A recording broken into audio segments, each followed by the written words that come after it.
This video is not fake news and is for all the people who are worried about the COVID-19 coronavirus. I did a lot of research and found a remedy to everyone's fear, and the remedy is in numbers, because numbers don't lie. Let's start with how many people are sick right now. 80,000. That's quite a lot. But out of this, 77,000 people are in China. So if you're not from China, that should remove 96% of your worry. Now, let's assume somehow you got the virus. In the extremely unlikely event of you getting the virus, 81% of the cases are mild. 14% of the cases are moderate and only 5% of the cases are critical, which means that you are very likely to recover from it. And if you somehow get to a critical state, if you compare COVID-19 to SARS, it had a 10% fatality rate, while COVID-19 has only a 2% fatality rate. That is a 5 times smaller number than SARS. Having said all of this, let's dive even deeper into the numbers to make you feel safer. If you consider the age, the possibility of dying goes even lower. The death rate for people under 50 years old is only 0.2%. 0.2%. Everyone should know these numbers so that they see that the majority of people actually recover from COVID-19. This knowledge is essential so that less people worry. If you are under 50 years old and not living in China, you are much more likely to win the lottery, which is 1 in a 45 million chance, than actually dying from the virus. Remember, numbers don't lie. This video is about COVID-19, but we can all learn more from it.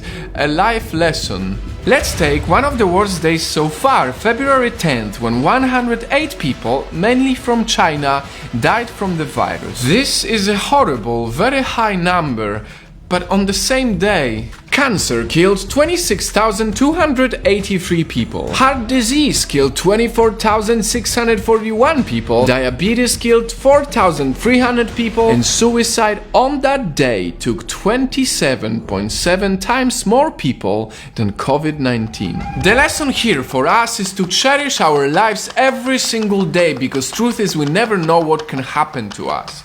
Now, going back to COVID-19, the rules haven't changed. You still should wash your hands often to prevent the spread of the virus. Additionally, the CDC, the Centers for Disease Control and Prevention, recently said that the most likely way this disease is spread is through sneezing.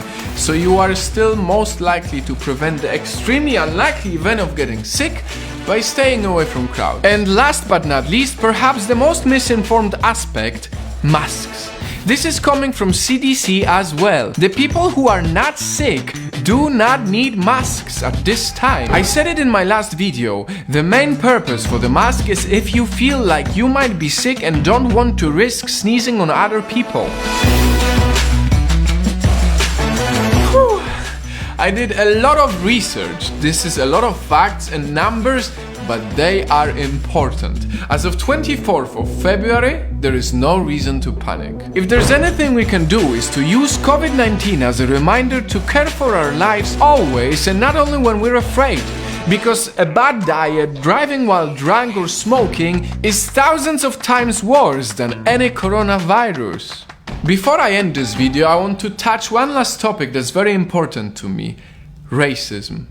A lot of people are using COVID-19 as an excuse to be racist against Chinese people, and it shouldn't be like that. It's not okay. We should not judge a whole nation based on an event like this. Racism sucks, and we need to all come together to not only battle the virus, the fake news and the panic, but also racism. So that a few months from now, when hopefully everyone is safe and we have the virus under control, we will all be able to say that we did our absolute best to fight the virus and not fight each other.